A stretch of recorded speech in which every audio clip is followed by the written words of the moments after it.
Deb, you're the host now, and I have also pushed your live streams. Okay, thank you, Jeff. Jeff, you probably want to be done now. You can just go.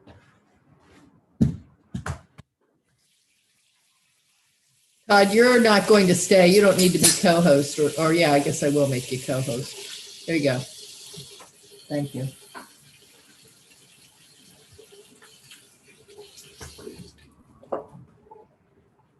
Jeez. All right. I started my video. Thank you.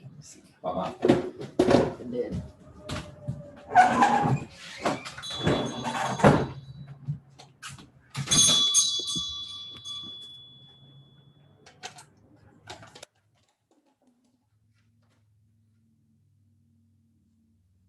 Hey, Deb, how are you? Good morning, Carol Sue. How are you? Yeah, I'm hanging in there. I took and sent you an email on the product that I found that is wonderful. Oh, what did you find? I found a product that is taken in wonderful. It's like Pam, but it's not like Pam. It taken is made out of avocado oil, and the thing is with Pam, I cannot take and use it. Not only because of the aftertaste, but the propellants taken basically in it. I have brittle asthma, and it sucks my breath away. So Oh. I was reluctant on taking basically trying this taking product. But the thing is Pam also leaves a nasty aftertaste. And so the thing is I took a chance on taking and buying the product. I put two pictures in it on the email, and right now it was on sale on 2 cans for $4.70. Okay, well, that's really great. And Carol Sue, if you come to one of our Let's Talk cooking classes next, bring that along, will you, to share? Oh, I will. Yeah, as I said, I took in basically, as I said, I sent you in the email a picture of both taking basically the size of the can. Definitely. Yes, I really appreciate that. So if you're hearing what Carol Sue's saying as you're joining, she found a substitute for Pam that doesn't aggravate her allergies and things with the propellants. So an alternative, if anybody has a problem or doesn't like the aftertaste of Pam, did I say that right, Carol Sue?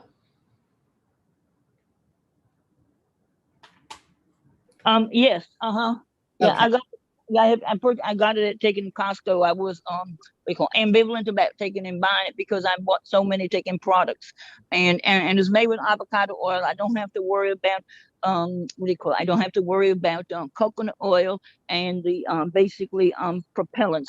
And also the other thing too is you don't have to worry about your pan. Pam has alcohol in it, so you don't have to worry about flames. Beautiful. Thank you. Thank you so much, Carol Sue, for sharing that. And welcome to everybody. Good to see you, Marguerite. Hi, Pam. Good to see you too. Alberta, I know you're there. I just walked away for a minute. Hi, Nelda. Hello. I use that avocado oil also. But our here in Texas, we have HEB, the stores. And so the HEB brand has nothing but the avocado oil in it too. So it's really, really good. Good to know. So very important to read those cans wherever you go and whatever brand you buy, because they do exist with just the oil in them. Good to know. Okay. Hi, Valentine. Hi, Asha and Beverly. Hello, how are you? I'm very well. Thank you. Thank you very much. It's good to have everybody here. I'm going to get started, share my screen so that we can talk about Mexican food today. And awesome. Is it going to be something spicy? Well, it's going to be a little bit of everything, but not too spicy. Mostly what we talk about, you can spice up to your level. So okay. There's some basic things that are authentic Mexican. So that's what we're going to talk about. All right, so you should see my screen about now. Flavors of Mexico, right? Yes, yep. Okay, perfect. So is there anyone who's new to Get Set Up today?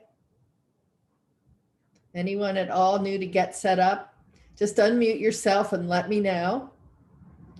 And how about, is there anyone who's new to my classes? Anybody who's never been to one of my Yes. classes before? And who? Marguerite. Marguerite. Okay. All right. Well, welcome. I'm so happy that you came. Glad that you are here. I hope you will I'm enjoy. from India. You're from where? India. India. Oh, you're coming in from India now. Oh, that's exciting. That's really nice to have you. Lots of lots of good classes that are coming from India too, the other way. So it's nice to have someone here in one of my classes. My name's Deb Livingston, and I live in York, Pennsylvania. So I'm on the East Coast of the United States. And my background is in adult and organizational development in corporations. So I've done a lot of training and leadership coaching and management over the years. And now I have fun turning my teaching toward learning about or teaching about cooking, using whole foods, nutrition, and lots of yummy recipes that I'm going to share with you today. And one of the things that is happening in this community as it evolves is that many of you are sharing your recipes, and we are beginning to host more learners on our site to share their recipes. So I just want to call attention to Pam here today, Pam Penny, who is going to be joining us.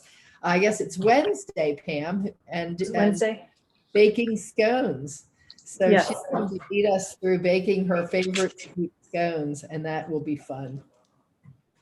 So I think I skipped a screen here. I wanted to say that before we get formally started, just a few things about Get Set Up. Ideally, we do learn best when we have our cameras on and we have our microphones on and we're just having conversation. And these classes are really good with that. And you all have participated that way so much. And I think it's wonderful. You can request a recording after class at help@getsetup.io. And I wanted to let you know that we are joined by folks in live stream perhaps today. So I wanted to say hi to all of you who might be out there in live stream and invite you to come and register for a class so that you can be part of the group that has the conversations here around the virtual kitchen table, or so to speak. So if you're joining by live stream, consider joining a class later. And lastly, just mention that there are no financial kinds of connections with any other companies or services that we might present to you, either through Get Set Up or myself personally. We just like to share those things with you that we believe that you might enjoy. So here are the things that I thought we'd talk about today in the Mexican Fiesta. And has anybody come to this class before? I somewhat thought that somebody might have been here, that I might have had. You're all brand new to the class, this particular class? No, Okay. Deb, I was on one of yours before. I thought so. And you know what? I have a surprise here because you signed up for this and I thought Alberta's been to my class. And so I'm going to change it up just a little bit. And I don't normally do this because if you see a class that has a title, usually the content remains the same. If I have a new class, it'll have a new title. But I did change things a little bit today. So we're going to talk about some fun things you might not have known about Mexican food. Of course, Alberta knows all these things already. We're going to talk about a few Mexican food terms. So we're going to practice Spanish. Be ready to unmute yourself. We're going to say these words, okay? And they're pretty basic words. And then we're going to talk about some recipes. And what I'm doing a little bit different today is I'm going to showcase, Alberta, if you can hear me, one of your recipes. We're going to share your recipe for Mexican shrimp cocktail. Good. So, I think everybody would enjoy that one. so what I have brought, if you can see this, is one of the main ingredients. And I have your recipe and you can help and walk me through when we get to that point, okay? Okay. So I wanted to ask you, what did bring you today? What are you most interested in attending this class? Is there a particular kind of recipe you're looking for, a particular style? Or just coming for the fun of it and to learn a little bit more about some recipe of some sort. Yeah. Yep, it's my family's favorite cuisine, so I'm always looking for something new. Okay. All right. So what are your favorites now? What do you make? They love burritos, and I'm kind of tired of, unless you have a great burrito recipe, I'm kind of tired of the same old burrito and tacos. Yeah. Okay. Anybody else? I make some mean enchiladas. You make some mean enchiladas. Oh, wow. Would you, maybe you share your recipe? I'd love to get the burrito recipe and the enchilada recipe. And we're going to do more with Tex-Mex, I think. So we'll have another class and feature some of those recipes. I've been saving up some of Alberta's other ones, and we'll combine that together. So fantastic. Deb, I'm here for the ice cream. Oh, you're here for the ice cream. Thanks for reminding me. Thanks for reminding me about that. Matter of fact, let me just do it. I have a confession. I was at the dentist this morning. I blew in here moments before this class. So there's the ice cream. You know that desserts is stressed spelled backwards, right? Oh, hey, good one. No, I did not know that. Oh, yeah. I didn't know. I never thought about that actually, but thanks for, I'll use that in the future. Okay. So you're here for the ice cream, and thank you for reminding me. Okay. Do you know this? These are some fun Mexican food trivia questions, and mostly around what's authentic and what isn't. And that was prompted when I started putting this together so that we'd have it in time for Cinco de Mayo, which I found was not really a well celebrated event or holiday in Mexico. Not that it's not one, but it's not a major one like it is in the United States. And apparently it's more authentic to a Tex-Mex celebration of the border areas. And so I thought, that led me to the question, wonder what foods are considered to be authentic Mexican versus not. So here's what we'll do. I want you to guess at these. You can unmute yourself and tell me the answer. Just shout out an answer and we'll see how we do. This is a little trivia quiz. These originated in a bar just over the border in Mexico when US military wives wanted something to eat after restaurants were closed. What food that we associate with Mexico would that be? Well, Tacos? not tacos. Nachos. Nachos. Nachos is the answer. Yep. This means little strips in Spanish. And they were originally eaten by Mexican cowboys in the United States. Fajitas? Fajita? Fajitas. Exactly. Now, who said that first? Nelda? Nelda. Okay. Chili con carne is a classic Mexican dish. True or false? Well, you have a 50-50 chance here. True. It's false. It's more of a Texas, it's really a Texas dish. But hey, they're very close to one another. So let's look a little more at some Mexican foods. Tacos de pescado originated in Baja, Mexico. And what are they? Fish tacos. Fish tacos. Pescado, fish. What is authentic Mexican on this photo? What's this, Pam? Does that look Well, that's a burrito, but I thought that would be Tex-Mex.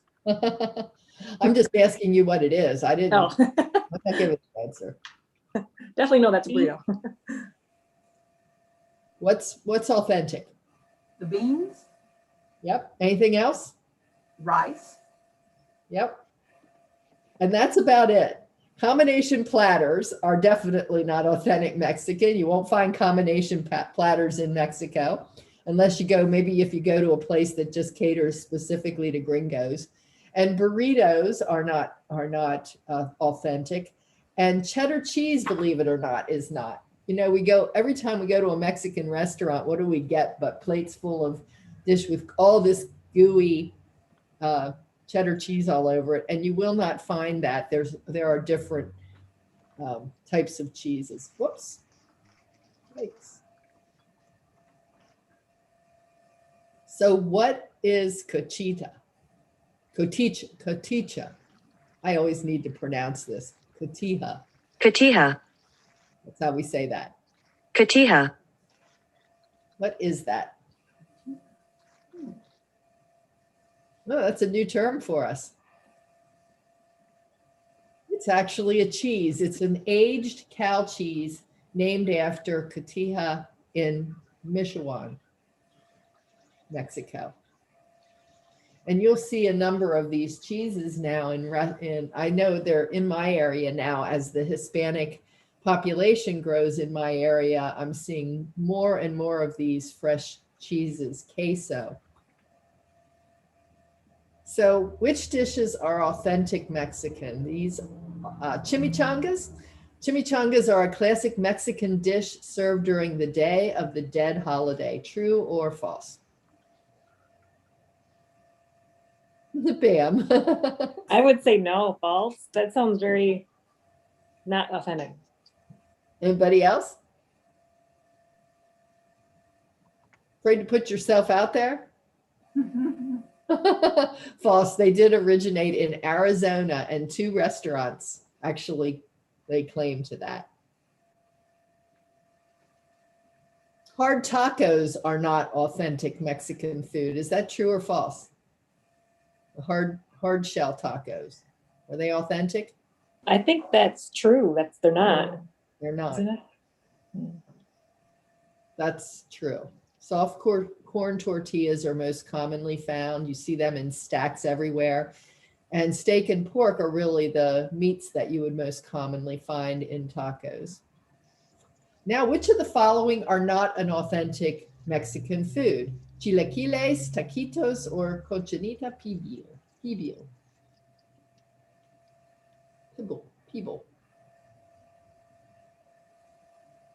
Take a guess?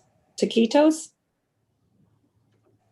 Yep, they're rolled fried tacos. They were invented by a chef at Cielito Lindo in LA in 1934.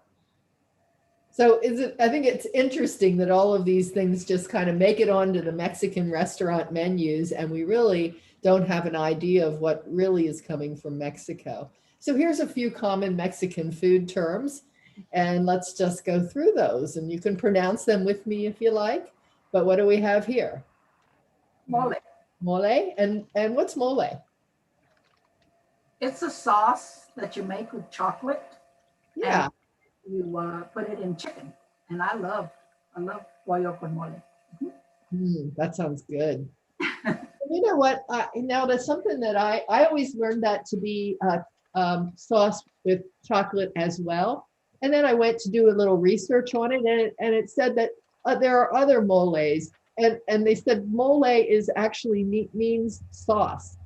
So I think the chocolate sauce has kind of taken over the term mole, but apparently there's a lot of other moles out there, including guacamole. So guacamole is, of course, avocado sauce. And carne is what? Meat.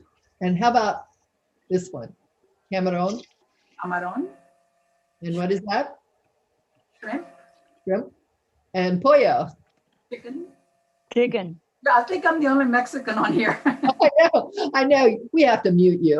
No, how about queso? Cheese. Yay, Carol Sue. How about arroz? Rice. And frijoles. Beans. Hey, we have another Mexican, Nelda. How about cerveza? Beer. Here. And pico de gallo. It's a form of salsa, but not really. Oh, what do you mean? Not really? It isn't. I don't know. It depends on what I put in it. Okay, okay. So it's definitely a fresh salsa with chunky bits of tomato and cucumber, perhaps, and cilantro and onion, mostly onion and tomato. What about papas fritas? Ah, Those are potato.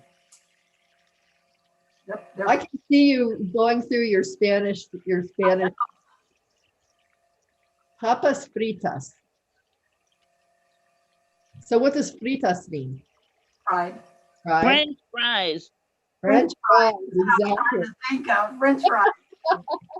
And what about agua? Water. Water. Yeah, these are just a few basics. So to get us started, I just wanted to introduce you to a couple of drink recipes. And one is an alcoholic beverage, of course, the margarita. And the other is a non-alcoholic beverage that if you want, you can easily make alcoholic by adding whatever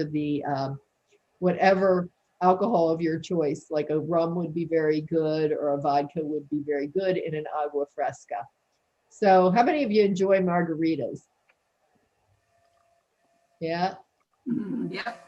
Do you like them on the rocks, or do you like them like this, or do you like them frozen? Frozen. Frozen.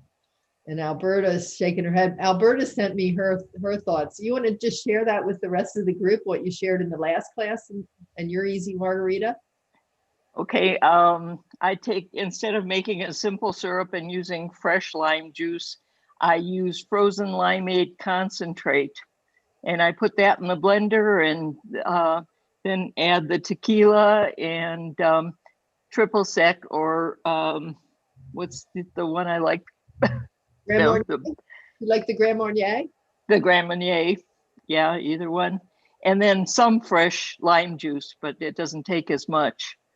But it's a very simple way, and you just use the amounts according to your taste.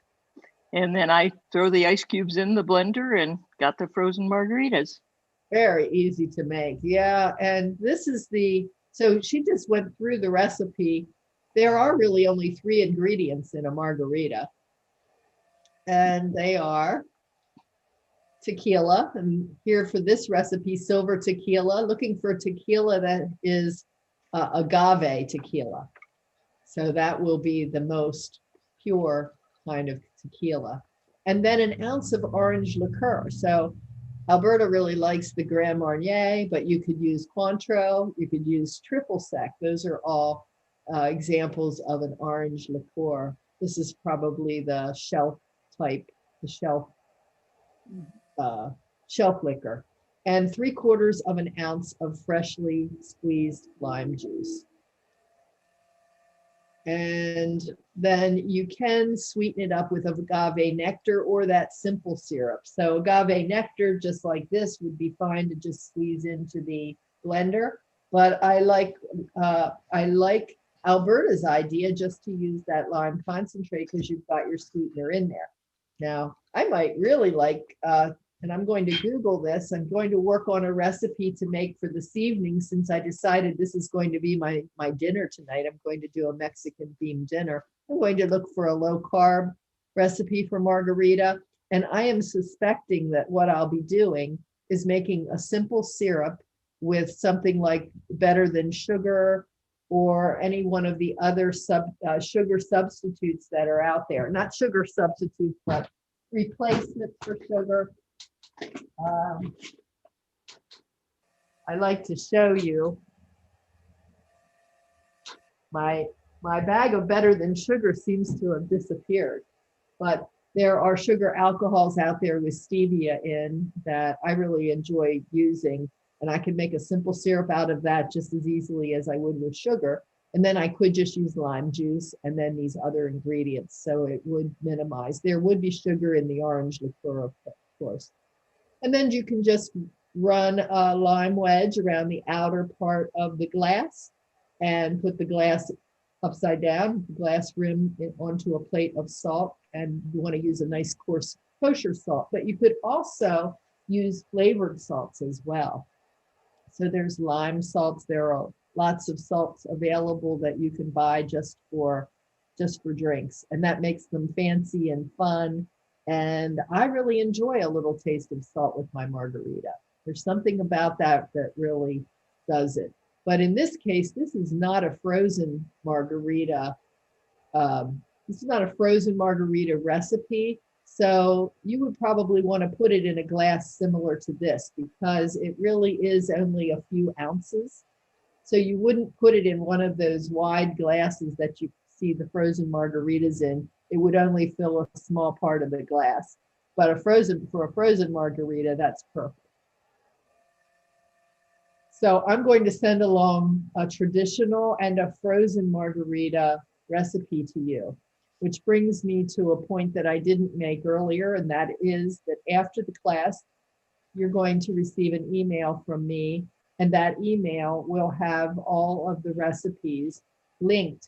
The websites that I have here, you will be able to click on the link and come right back to the recipe. So if you want to recreate it, it will be right there for you.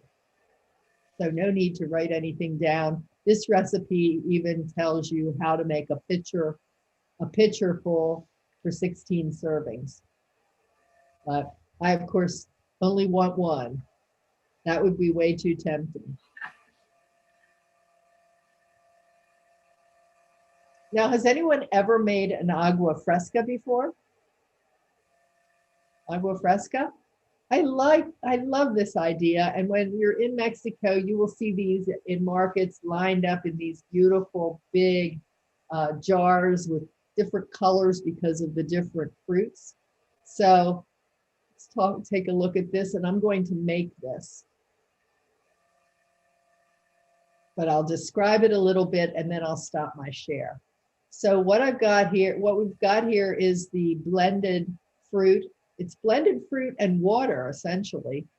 And you can either drink it somewhat like a smoothie where all the fiber is in it and it's very foamy, or you can strain it and it just becomes a really refreshing, light drink with no foam in it. And that's where you can decide to add some sparkling water, or you could add some alcohol to that. You might even want to add a splash of something like a sparkling wine. That would be a delicious and refreshing and even a low alcohol kind of drink if you just want a little bit of something. So this recipe is 4 cups of fresh pineapple chunks and 1.5 cups of fresh strawberries, 2.5 cups of water, and 2 tablespoons of agave nectar, as well as the juice of 1 lime, or 2 to 3 tablespoons. So you know what I'm thinking as I'm talking about that is we're going to put this one on the back burner in favor of moving forward and working on Alberta's shrimp cocktail recipe first, so that we can get that going and you can see how that looks. So I'm going to stop sharing my screen and get her recipe up here. And Alberta, I'm going to set the pineapple aside and pull out all my ingredients for your shrimp cocktail.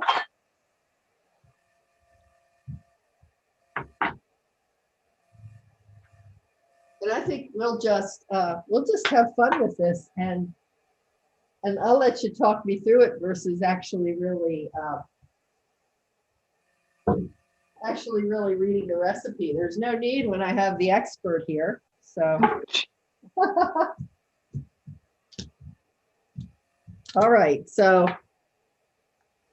what do I do? What do I do, Alberta? So I've got all the ingredients pretty well prepared. Tell us about your recipe. Well, I've made it so many times. Of course, I don't really go by a recipe. I go by taste. But I'd pour the clamato juice into a pitcher or whatever you're gonna mix the things in. Oh, so would you put it in a bowl or you put it in a pitcher? Oh. I mix it in a big pitcher. Oh. I happen to have a pitcher that has tomatoes on it, and the glasses that match, they're used for Bloody Marys. But I just mix it right in that. But you know, just even a what do I want to say?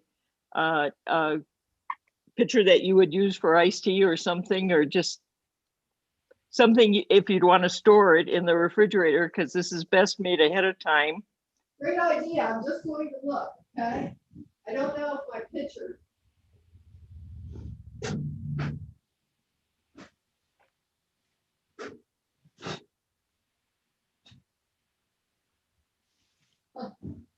Well, I'll tell the rest of you, this came about because a son-in-law is Hispanic. They live in El Paso, Texas. And whenever we used to go to visit them and we'd go to a restaurant, he would always order a Mexican shrimp cocktail.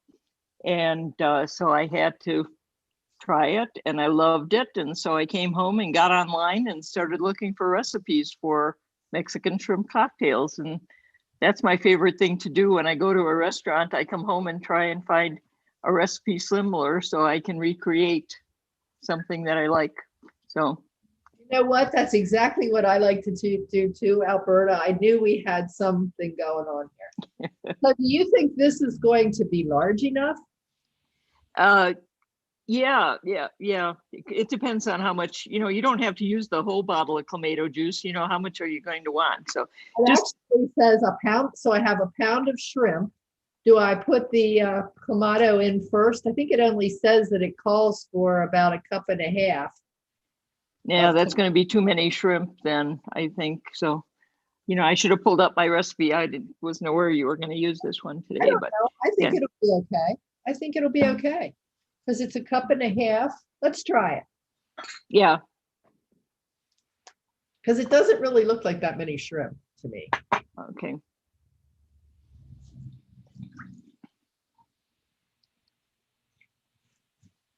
And this says chilled, but it'll be chilled later. So Right. this is my And let me first tell time you, buying clamato. You want to talk about clamato a little bit? well, it just has some clam juice in it, and actually, it makes a pretty good Bloody Mary. Good to know. So do I put That that in the vodka. now? Yeah. Okay. And don't start adding your shrimp yet. To add the jalapeno and the So this is okay, a jalapeno. Okay. I'm adding the jalapeno. and the cilantro. Okay, I don't have that chopped yet. Now I wanted to ask Okay. you, I've got this big bunch here. Should I cut the whole bunch? No, I don't use that much. But and that's another thing that, a lot of people don't like a heavy cilantro flavoring.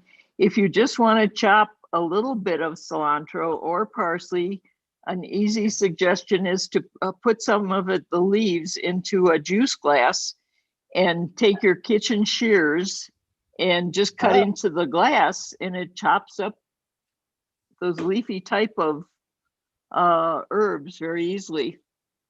Oh, into just a glass. Into just a glass with not real small. Something- Yeah, sure. So I can just put it in. Snip off some of upside the down. leaves. Yeah. I'm And not sure. What am I doing here? well, chop it the way you usually do, Deb. You But don't. what you're saying, I'm kind of curious I- about it. Or you say chop, or I put it in the glass. I just You'll tear demonstrate it. that. Except I don't have any of my. I dried my parsley, and so I don't. No, I mean, No. I mean a later. We'll do it another. Okay. Okay. So Okay. I'll show you that. Yeah. you wanted me to just cut some of that up because I see Yeah. the recipe called for a whole bunch. And Oh that's why I wondered, but I would not think that a whole no, bunch would be. no, Why just it's some. good- Yeah, this is why it's good to have somebody who's already prepared it actually do it and talk about it. So And what I've started doing, well, lately when I remember, is when I do look up a recipe online, I try to put the site that it came from, because then if I want to make adjustments or something and go back to the original recipe, but from many years ago, I never used to do that. So this we get is better at that and making notes about things. So I have right. maybe 2 tablespoons here. Do you think that works? Throw it in, Deb. It's going to be just to your taste, The taste. and if you make it again another time, you might want more or less. Okay. Okay. And now do you have a regular onion or a sweet onion or? I do. I cut some onion here. Okay, put that in a small bowl, and if you squeeze your lime juice over it, I should have told you that from the beginning. Okay, that works.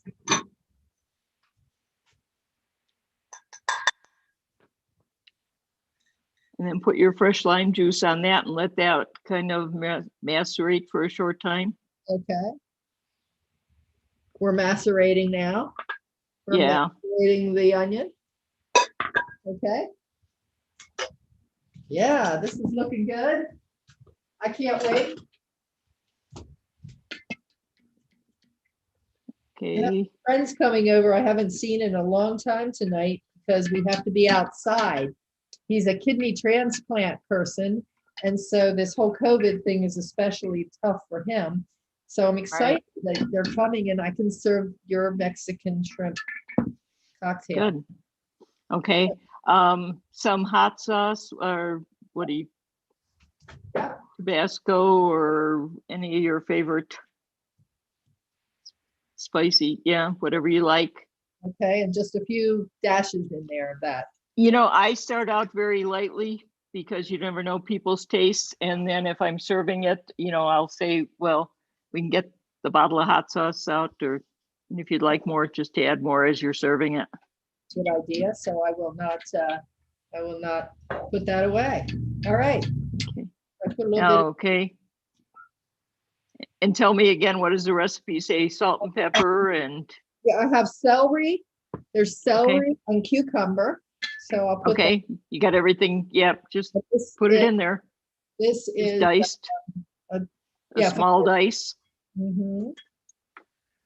And cucumber, and I just picked up some tomatoes, so I'm going to chop those. Yeah, they suggest plum tomatoes or something that where it wouldn't be real juicy. Exactly. So here they are.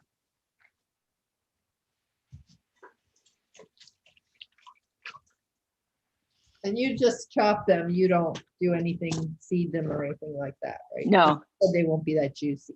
And just a Right. small dice, is that what you would say? Yes, correct. Like the cucumbers. Yeah, you try and get everything about the same size. Can you tell us while I'm chopping these now, what's going to happen with this once we get all the ingredients in there? Are we putting raw Well, in? no, the shrimp should be cooked. Oh, It said okay. that in the recipe, didn't it? It might. Yeah, because I usually buy the uncooked shrimp and cook my own because I use Old Bay seasoning and cook them in some beer and things. But just if you buy the cooked shrimp, that's okay too. And then I make sure I devein them. And depending on the size, if you want to cut them, and if they're 21, 25 size or so, maybe I'll cut them in three chunks. Okay. I of course always take the tail off. Okay. So I have shrimp already here and they're already peeled. So, but they're not cooked. Okay, so don't add them yet then, Deb. After the program, cook them for a couple minutes, of course, and then add them to it, and then let that whole mixture sit in your refrigerator until you're ready to serve it. So I can add this in there in a little while. Now add the onion back with the lime juice. Yep. Okay, and I just need to simmer this in whatever, or steam it a little bit with a little Old Bay or whatever it is that I like. Anything Right. like that, and then I can put that in there, and that's a beautiful Yeah. presentation. I love that. Just put the shrimp And in, then and let it go for a while. and then I serve it in a wide mouth on the rocks glass and with a spoon. Okay, And you just eat it that way. it's lovely. I like this so much. And it just gets a really good flavor. You know, I mean, that's the kind of thing that if you make it a day ahead of time, it'll be even more flavorful. But if you serve it tonight, I think your guests would enjoy it. I think so too. So again, Alberta, I missed it on the recipe because I was scanning it. And honestly, I was thinking a little bit about ceviche. And I was Right. thinking that it might cook, with ceviche, which we'll do in month maybe, because next month there's a National Ceviche Day. So we're going to talk about ceviche. And so ceviche is when you cook your seafood without cooking it. You cook it in an acid like a lime juice or other ingredients. So I thought that. But you'd need a lot more lime juice, I would think, to really get them done. So go ahead and cook them for a couple minutes. I will do that. All right, I'll put that aside for right now. Thank you so much. And you guys are getting a bonus. This is for this day only because Alberta was here and came back again today. And so you're going to get her recipe. And I will come back. Although I will admit that I'm doing other things because I am leaving for Sedona. So I'm going to go and eat more great Mexican food. So that's very exciting. And you can bring back some more recipes. Right. So does anybody have a guacamole recipe they really like, or would you like to have one that you might really like? I would love one. You would love a good guacamole recipe. Yes. I can tell you that I, for whatever reason, get rave reviews on my guacamole. So I got a recipe, I tweak it to my taste, just like Alberta's talking about. And my friends say, best guac ever. So I don't know, maybe it will work for you. I'm hoping it will. And this is the basic recipe that I use. And I'm going to jump right to the recipe. So 2 ripe avocados, and I'm not going to make this today. It is 12:40 already, but I got my avocados. This one I had in the refrigerator. I don't think it's going to make it. It's way too dented, and I think there's going to be a lot of brown in there. I left it go too long because I bought too many and didn't use them. So I got a couple of others that are pretty much, when I touch them, they're a little soft. They're not hard as rocks. I think they'll be perfect for the guacamole. And then what I use is a salt. I tend to use a coarser salt, and that's just me. When I mix it up, I love to sprinkle a coarse salt in there. And this is a Celtic sea salt. I think it makes a difference. I think it's more flavorful, more fun too. And as well, when I put pepper in, I like to grind the pepper in as opposed to using the fine pepper, fine black pepper. So Deb, can I ask the coarse salt? I'm always afraid to use it because I'm afraid it'll get too chunky, like you'll have a big chunk of salt flavor, or does it dissolve into what you're making? It does actually dissolve eventually. Now you will have a little of that chunk here and there sometimes in the beginning when you're trying it. I like that. You might not. Okay. So you can give it a try. See what. Okay. But it will eventually dissolve in there. So, Deb, tell me, what is the difference between the dark-skinned avocados and the green-skinned ones as far as taste is concerned? Is one more buttery than the other? Well, we usually get Hass avocados here, so that's what I eat mostly. And I can't say, I think the taste of the avocado really depends upon its degree of ripeness. I can't really say that I can tell a difference between the two, and I've never had the opportunity to actually taste test both of those side by side at their degree of ripeness. Can somebody else weigh in on that? What is the other green type of avocado that you get that's different than this one you're saying? The bigger ones that have the smooth, hard green skin. Anybody have any experience? I tend to like the dark ones better, the Hass ones better than the green ones. Yeah. They just seem to peel better, the whole thing is just a little bit better for me. So I like the dark ones. Anybody else? I've just read that the lighter ones, I think, like she mentioned, aren't as buttery or sweet or something. And not necessarily sweet, but just as smooth and tasty as. So the darker ones are the ones you should, choose if you can. Yeah. And now that you're saying that, I'm thinking about the few times that have eaten those and haven't been as satisfied with them. And what I thought was, well, maybe they weren't ripe enough. I hadn't had enough experience, but what you're saying is leading me to believe that's just the nature of that avocado. So I'll have to try it again under those conditions and thinking about that. So my recipe has lime juice in it, of course, a tablespoon of fresh lime juice. The fresher, the better. And sometimes I'm constantly tasting my guacamole. So I vary off of this recipe to my taste. I like the taste of lime in there, but not not to the point of being sour.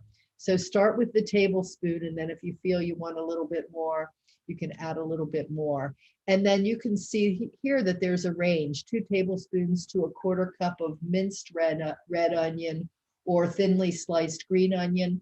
I'll tend to use either the red onion or my favorite, just sweet onion, but minced small, so you don't have big chunks in your guacamole. And then this says 1 to 2 serrano chilies. I grow jalapenos, so I use them.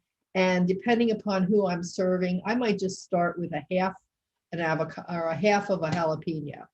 And you might do that too. Start with a half, test it for its spiciness.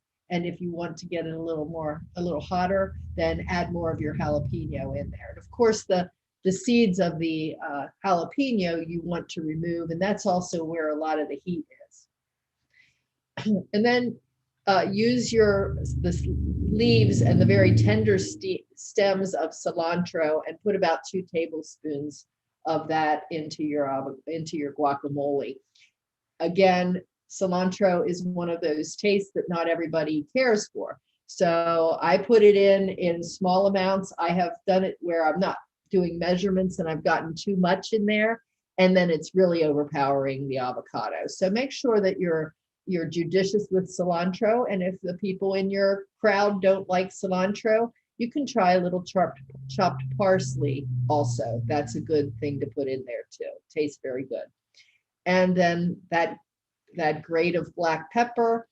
And if you want, you can put a tomato in there too. You would want to seed it, leave the juice out of it, and chop it up and add it. But I would add it at the end or right before you're going to serve it, so that it doesn't get watery in there and the taste doesn't change. It stays very fresh. And honestly, I used to make this with tomato in it all the time. And recently, we've just had this taste for having our guacamole without tomato. So it's really preference. But I think you'll enjoy this as a basic recipe. And the way to put it together is pretty easy too. You're removing this avocado. You take that pit out. I won't demonstrate because I don't have an open avocado, but you can whack your knife into the pit so that it sticks, and then you give it a little twist and your pit comes out, and you can score it like they have here, and you can lift it out with a knife or with a spoon. I'll just take a big soup spoon and take it inside of my avocado shell and bring it out that way. You're not too worried about how it looks. It's going right into the bowl, and you're going to mash it up with a fork. And here, don't overdo it. It's supposed to be a little bit chunky. So you don't want to pulverize it or make it like it would be if you put it into a food processor. And so then you just add the rest of the ingredients and mix it around and do it to taste. Now, here's a good point. Chilling tomatoes hurts their flavor. So make sure you add the chopped tomato to your guacamole just before serving. Again, that's you're putting your guacamole in the refrigerator until you're ready to serve. So to save that and keep it from getting brown, put some plastic wrap on and make sure that the plastic wrap is touching the surface of the guacamole all the way around, because it's the oxygen that causes it to turn brown. Do you seed your tomatoes? Do I seed my tomatoes? If I'm using them in guacamole, I do.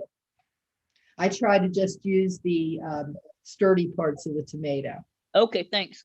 Mm-hmm. Yep. So love to know if you use this recipe and enjoy it. Like I said, I get a lot of good comments about mine. Sometimes if I taste my guacamole, what I might not like about it is that I don't have enough salt in there. So I add more salt. I think that brings a lot of flavor out. If I still feel that it's a little bit bland, I squeeze a little bit of more lime juice in there, but really carefully, because I have also been a little a little extravagant with the lime juice, and then my avocado or my guacamole just tastes too limey and too sour. And you don't want that. You really want that buttery taste to shine through. Do you put garlic in yours? I do not. And I like garlic in mine. you like garlic in yours? A lot of people do. And you know, one of the things that I did while I was checking all this authentic, not authentic, I said, is garlic authentic in guacamole? And the answer came back, no, it's not. So it's something of preference, and it may be a Tex-Mex thing, or it could be, you know, just a taste thing. It doesn't matter. I just did it to find, because I was interested in the trivia of the food. So do you find that adding the lime juice helps it slow down from turning brown at all? a little bit. Yeah, a little bit. It really lasts for pretty well for several hours. And then refrigerating it and using it the next day, I find, even if I can keep it from getting, even if I scrape the dark off of it and try to use it, it just tastes different. It's not the same. Just plan on making what you're going to have for that meal, and then probably disposing of the rest. Unless there's anybody who has another suggestion there, or has found a way to keep guacamole tasting like fresh guacamole for another day.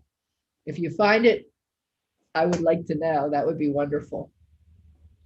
And then there's the Toscado Pescado. And I'm not sharing, am I? Here I went through those. You guys, you have to tell me. Let me know when I'm not sharing. But here's the fish taco. And what I'm going to do is put the recipe here and show you while I get the ingredients out for the ice cream. But we're using a white fish here. This is tilapia, I believe. You could use an orange roughy. You could use even flounder, or a nice light white fish, nothing too meaty. And let's see, we're going to cut that fish into small pieces. I made my pieces too big. I made them all together. I didn't cut them like this. You definitely want them to be in 2-inch, 3-inch pieces. And you've got some flour and paprika and salt and pepper here as a coating that you're going to dip them in. So cover the fish with the flour mixture. And this recipe calls for a lot of oil to fry this fish in. It is not necessary. You don't need nearly the oil that they call for. I would say put a light covering in the bottom of your pan, and that should be sufficient, especially if you're using a non-stick pan. And then just take them out of the oil and dry them, or let them drip off. And you're making a pico de gallo. So these are the fresh ingredients of lime, cilantro, a little jalapeno pepper, tomato, and that recipe is included as well. And that is what gets mixed and then served over your fish. And that is in a lettuce leaf on a corn tortilla, or a flour tortilla, or a tortilla of your choice. So I want to make sure that I am giving enough time here, because you came for the ice cream.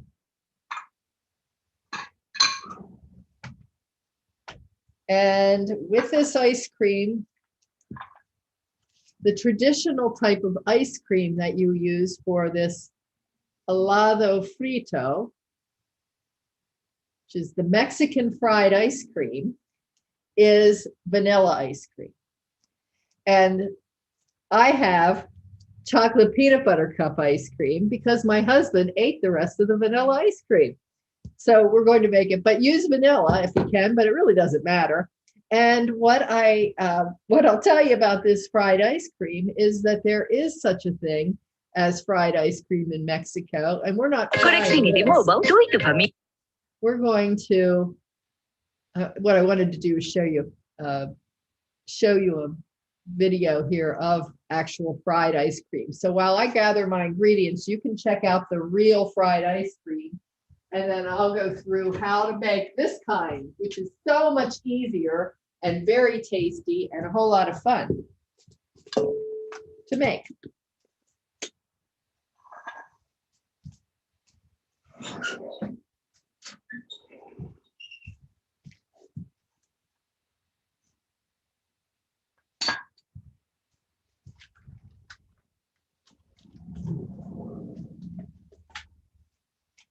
How about that? So they're putting bread around that ice cream.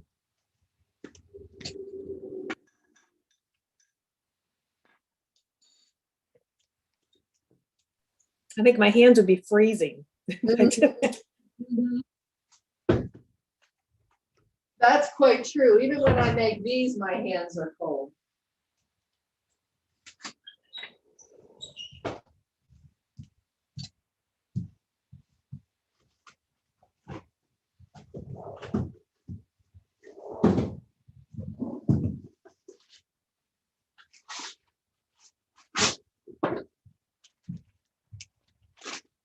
Doesn't that look great though?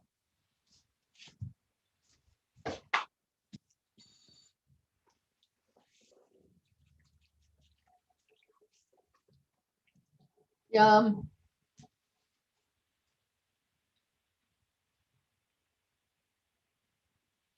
Okay, so now I'm going to show you a much easier alternative. And it's every bit, I think, as exciting and good to look at. So I'm starting with my ice cream and I'm going to make just one ball today. And I think you can see me here. I just washed my hands. I should have some gloves on. That would be even better for the cold, but just going to take a scoop, pretty nice scoop here, and roll it in a ball. Whew, yep, cold. And now I've put in this bowl a little bit of cinnamon and sugar mixture. So I'm going to roll the ball in that. And then the next thing I'm going to do is dip this into a mixture of cornflakes that I have put in the food processor and then sauteed in butter. So they become crunchy and buttery flavor. And I've heard people say that they've used other things like the Chex mix, the cinnamon Chex mix, which gave an additional or a different additional cinnamon flavor. So I thought that was a great idea. You can save some steps. But what I have here are these chopped up cornflakes. And I'm just going to now take this ice cream that I've covered in cinnamon sugar, put it in my bowl. Actually, I'm making a mess right now, but you would be neater. Just put it in your bowl, roll it around, pat it on the side. It's kind of a messy thing. I'd use a much wider bowl. Instead of a bowl, why not put it in put that cinnamon sugar in a Ziploc bag and shake, shake, shake? Well, the trouble with that, I think, you could certainly try it. The problem is you have to work fast because your ice cream's immediately melting because you have your hot hands on it as you're making it. Now, this is how it turns out then. You don't want to have to handle it too much because it just does continue to melt. And what's good then is you can put it back in the freezer and let it harden back up again before you serve. But let's just pretend that that's all hardened up and ready to go. And I'm just going to use my can of whipped cream.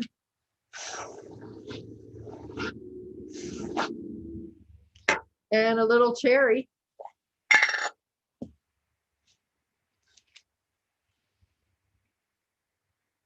I wasn't the prettiest on that, but you can make a really pretty design. And kids love it. So Cindy, was it Kathy? Kathy Hinton? Is it Kathy? Yeah. Kathy took the class. She's in a lot of these classes. And she said she served this to her grandkids the other day. On Cinco de Mayo, she had them over for dinner after school. And they loved it. So it's a really fun recipe. You saw how little time it takes.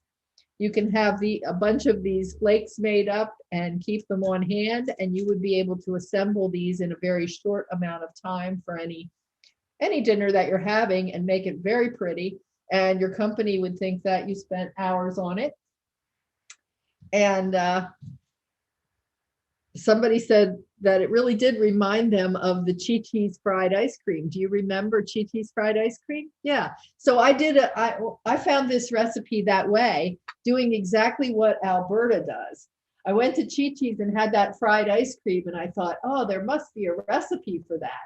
And I Googled it, and this was, gosh, how long has Chi-Chi's been gone? And I found it. And so that's the replacement for Chi-Chi's fried ice cream.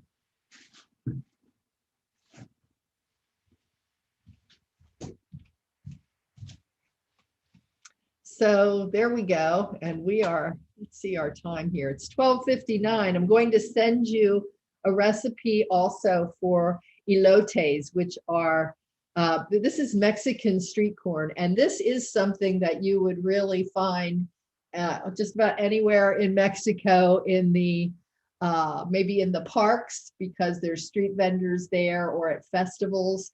And it is a corn that's covered with a mayonnaise kind of dressing with herbs. Let me just go to the recipe real quickly.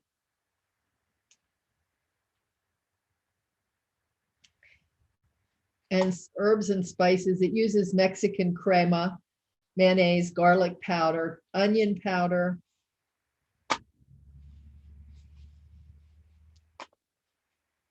You're not seeing my screen, are you? There's the recipe. Mexican crema, mayonnaise, garlic powder, onion powder, chili powder, and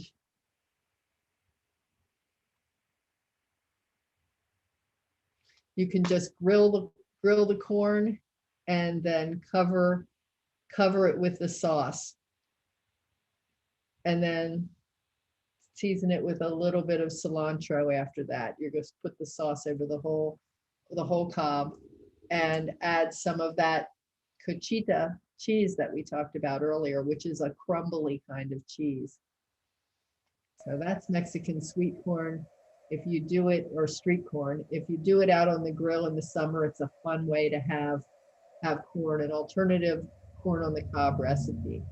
They also take the corn off the cob and just put it in a glass already with all those mixtures in it.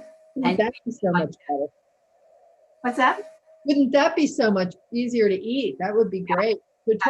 Yeah, so they just take the corn off the cob after they grill it, and then just mix those things in, and it's a side dish. Is that what you're saying, Nada? Yes. Uh-huh. All right. Nice. So those are the recipes I'll send your way, including the one that Alberta provided. Thanks for going along with me on this. I did sort of put that together this morning because I saw that Alberta was coming and I wanted to feature her recipe. So thanks for rolling with the punches there. And if you make any of these, go ahead and send your recipe. Yeah. Thank you. I learned a lot. I never heard of fried ice cream before. Never have. How about it? Yeah. New to me. Make fried ice cream, but if you can get it to taste like that. Yeah. Thanks a lot. I enjoyed everything. I wanted to learn some new recipes, so that was my reason for watching. All right. Well, thanks, Valentine, for weighing in and saying that. I'm glad that you talked before we ended here today. And look for my next classes. Next week, I'm doing one on cream and blended soups and heart healthy cooking on Monday. We're going to have a new session on Spotlight on Strawberries, and Pam up there in the corner is going to be doing baking scones with Pam Penny. So we're excited about that. So am I, because my scones come out to be lethal weapons. That's funny. Lethal weapons. You mean they get really hard? Oh yeah. They're like meteors falling down from the sky, except they're not burnt. Oh, well, we will learn. Pam will teach us all about scones. I'll do my best. Deb, Yeah. when is that presentation going to be on, Pam? The scone. It's Yeah. 11:30 on the 19th, right? Isn't that? Yeah. These are very informal. And I'll put a link in the email. So I'm going to send you an email with all the recipes. It'll take me a few minutes. What, Margaret? I'll try and Oh, mute her there a second. I'll send you all the recipes, including Alberta's recipes. So that'll take me a few minutes to get into the system. And then I'll also attach a link to the scone class so you can get to it easily. And you can go ahead and check the schedule too and give some feedback here as usual. For these classes, it's important for me to know what you think about the class today, and important for Get Set Up to get your feedback about anything. And as usual, invite your friends. Alberta, I hope you're going to bring your friend next week. I think that would be fun. I'm planning on it because she's a great cook, and that's what we hope to do together. I got to teach her how to use her iPad. So, oh, good. So then when you're not together with each other, you would be able to join each other on this class. I love it. That's exactly what we're after here.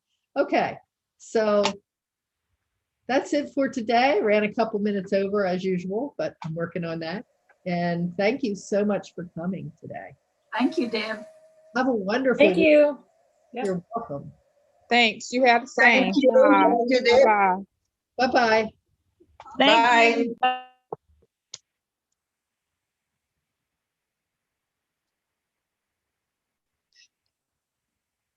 Bye, Marguerite. Bye. Thanks for coming.